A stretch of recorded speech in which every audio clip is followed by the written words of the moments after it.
Hola, ¿qué tal? Muy buenos días. Nos encontramos aquí en el World Trade Center Tijuana con la licenciada Leticia Contreras Sánchez, experta en esquemas de certificación para empresas IMEX. Recientemente acabamos de terminar el foro Empresas Certificadas en materia de IVA y IEPS, seguimiento y control de cumplimiento, en donde la licenciada Leticia nos hizo el favor de hacer un análisis del esquema de certificación pues frente a miembros de la industria maquiladora en la región. Licenciada, muchas gracias por la oportunidad de hacerle estas preguntas. Estamos transmitiendo en vivo para Facebook, Incomex, Asociación Nacional Incomex. Y antes de iniciar, me voy a permitir leer un poco de la licenciada Leticia. Ella es licenciada en Comercio Internacional y Aduanas, es especialista en los programas de certificación del Servicio de Administración Tributaria, operador económico autorizado, y certificación en materia de IVA e IEPS. Laboró en el SAT durante más de 9 años, iniciando en la aduana de Manzanillo y posteriormente desempeñándose en diferentes áreas de certificaciones. A partir del año 2014 fue la administradora a cargo de la atención de los trámites de la certificación en materia de IVA y IEPS, y en 2015 a 2017 estuvo a cargo del programa OEA. Es experta en las reglas de certificación, en sus requisitos, beneficios, avisos obligatorios, causales de requerimiento y de cancelación en el anexo 31, en la realización de visitas, la homologación de vigencias, así como en los estándares de seguridad OEA de acuerdo al tipo de empresa y en CITIPAT. Pues con esas credenciales presentamos a la licenciada y me voy a permitir hacer la primera pregunta. La primera pregunta que tenemos por usted, licenciada, es ¿qué impacto en la certificación IVA y EPS tendrán las modificaciones a las reglas generales de comercio exterior publicadas este viernes 1 de septiembre? Muchas gracias por hacer esta transmisión. Ciertamente el viernes pasado, justo ya con el evento planeado, nos vino una modificación de reglas que básicamente traen muchas correcciones, muchas de ellas de forma que no tienen un impacto en las obligaciones de las empresas respecto a la certificación. Hay algunas que sí, que son muy relevantes porque en algunos casos las empresas van a tener que presentar unos nuevos avisos relacionados con su autorización, específicamente en el caso de uno de los requisitos para la certificación es que hayan acreditado el legal uso goce de un inmueble a través de un contrato, de un título que avale la propiedad de un domicilio. Generalmente las empresas y empresas de la región presentan muchos contratos de arrendamiento. Antes solo presentaban este contrato una vez, tenía que cumplir ciertas características, pero ya no tenían que presentar nada hasta su renovación o hasta que el contrato se venciera. Ahora el Servicio de Administración Tributaria les está diciendo que deben de, si ese documento tiene cambios en cuanto a la vigencia, las partes que lo firman, el domicilio objeto del contrato, pues ahora van a tener que presentarle un aviso al SAT, informarle que las condiciones cambiaron.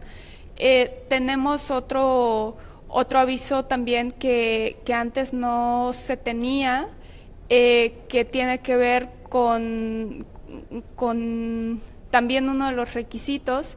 Se me va ahorita exactamente la idea, pero bueno, vamos a también una nueva regla de impacto para las empresas de operador económico autorizado. Antes, estas empresas no sabían qué hacer con sus mercancías importadas temporalmente, las que tienen programa IMEX, no sabían qué hacer con las mercancías, si perdían la vigencia de la certificación no se les cancelaba.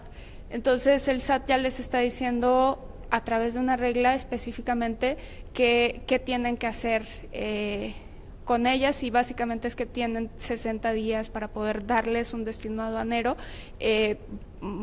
porque antes pues simplemente no había tantas cancelaciones de certificación, entonces no se ocupaba.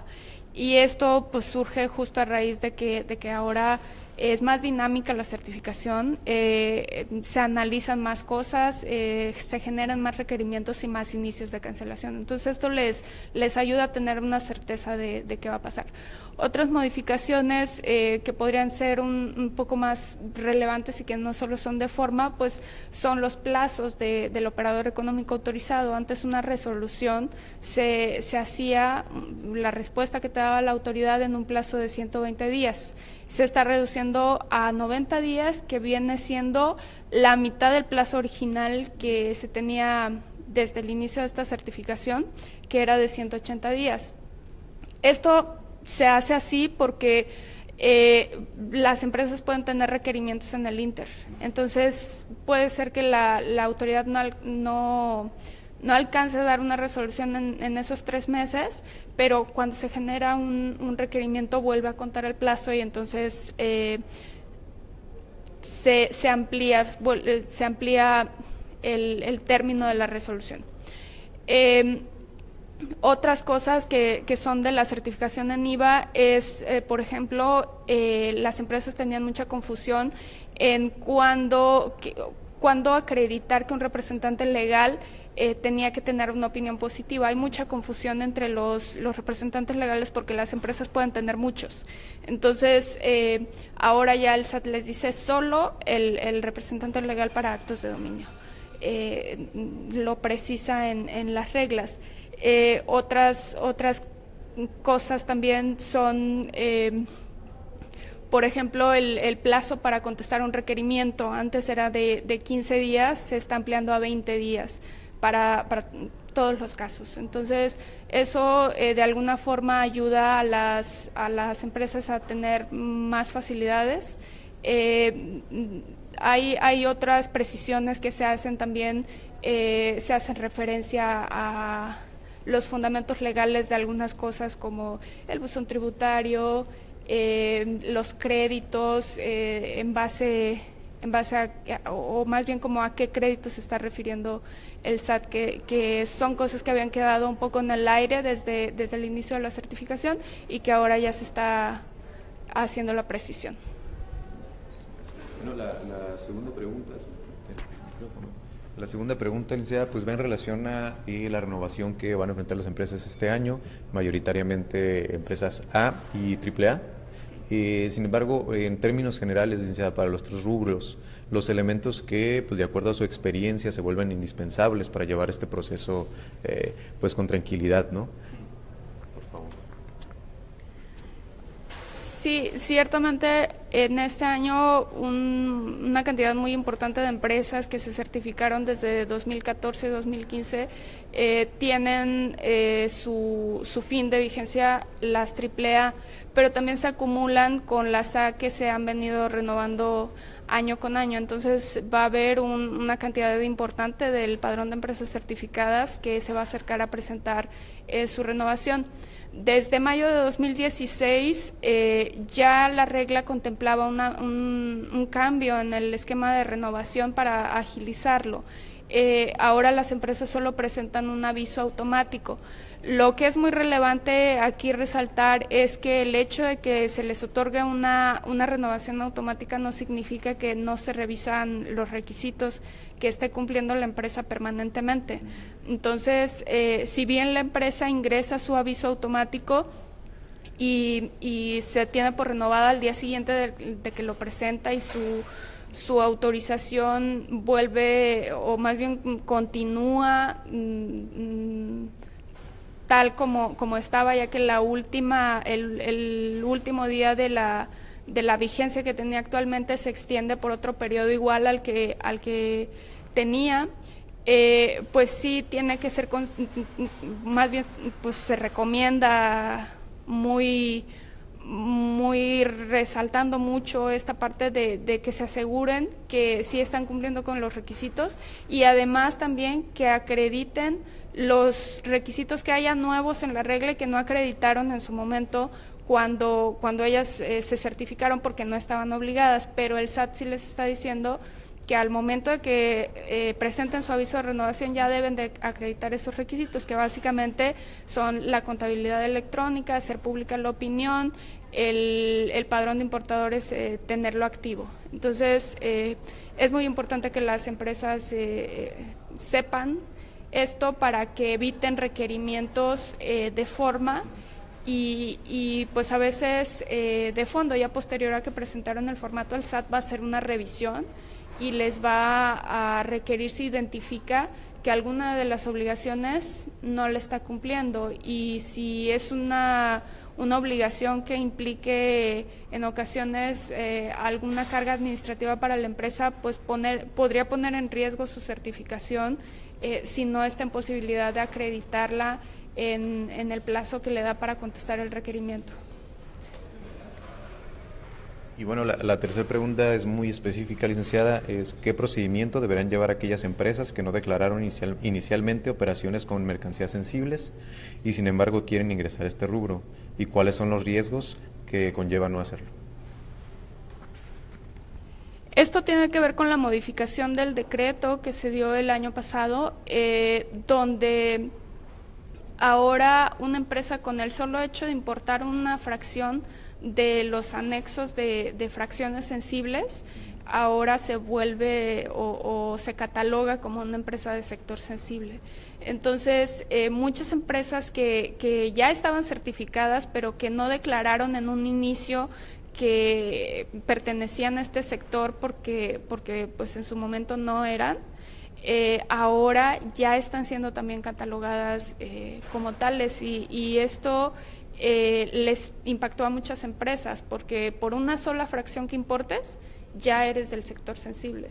Entonces se generó un boletín y un instructivo para que esas empresas que ya estaban certificadas y que en un inicio no declararon que eran sensibles porque no les correspondía, ahora ya tienen que, para poder importar una fracción, presentar este aviso.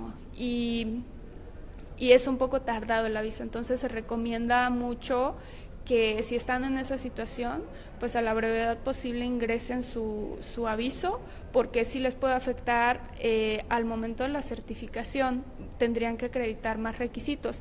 Lo que hace este aviso básicamente es que cumplen con los requisitos que debieron haber cumplido en su momento las empresas sensibles, que son 30 empleados, que los miembros de la sociedad hayan declarado ingresos acumulables en sus últimas 2 declaraciones fiscales y bueno, ahora también que tengan más de 12 meses de haber recibido el programa IMEX.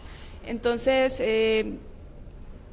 pues esto se ha vuelto un poco un tema importante porque se ha generado un impacto entre las empresas certificadas, ¿no? Que genera un proceso, un trámite nuevo que no existía y bueno, si hay empresas que todavía no presentan este aviso y saben que van a importar en algún futuro fracciones de esos anexos, pues de una vez sería bueno que en su renovación lo hagan para que no tengan problemas después. Tenemos una última pregunta, licenciada. ¿Cuáles son los factores más importantes para asegurar un correcto cumplimiento del anexo 31? Creo que las cosas más comunes que se ven es que las empresas cumplen con la obligación de presentar su inventario inicial, pero no lo presentan bien. Por diferentes situaciones, puede ser porque simplemente en el momento en que tienen la obligación no están en posibilidad porque es muy compleja la operación que tienen, y lo presentan así para cumplir esa obligación, pero si está mal les puede generar después problemas cuando ya empiezan a presentar sus informes de descargo, porque pues el sistema es primeras entradas, primeras salidas. Entonces, si está mal el inventario inicial, va a haber inconsistencias después con los informes. Entonces, lo que se recomienda, si no están de plano en posibilidades de presentar correctamente el inventario inicial, es que a la brevedad posible lo corrijan y presenten un escrito donde solicitan que se sustituya el inventario inicial. También en los informes creo que las cosas más comunes que suceden es que no incluyen todas las operaciones, o sea, sí presentan su informe de un tipo de operación, pero no incluyen todos los pedimentos. Y en casos más drásticos, pues sí hay empresas que no están presentando sus informes en los plazos que les corresponden. Y posiblemente muchas veces es porque no han tenido una presión por parte de la autoridad de corregir su situación, pero esto puede ser una bomba de tiempo para la certificación, y la invitación sí es a que si tienen una situación así o si saben que tienen alguna irregularidad y no saben cómo resolverla, pues que se acerquen al área de certificación para que puedan corregir y tengan ya la tranquilidad de que sí están cumpliendo con cada una de las obligaciones. Muy bien, licenciada, pues le agradecemos mucho estos minutos que se toma para responder las preguntas, y bueno, a las personas que nos estén viendo a través de Facebook, invitarlos a que sigan pendientes de nuestros canales de comunicación y de nuestro calendario de capacitación continua, que pues comúnmente y continuamente se está publicando en nuestras redes sociales y en nuestra página de internet. Otra vez muchas gracias, licenciada, y seguimos entonces en contacto en Incomex, en la Asociación Nacional Incomex. Hasta pronto. Gracias.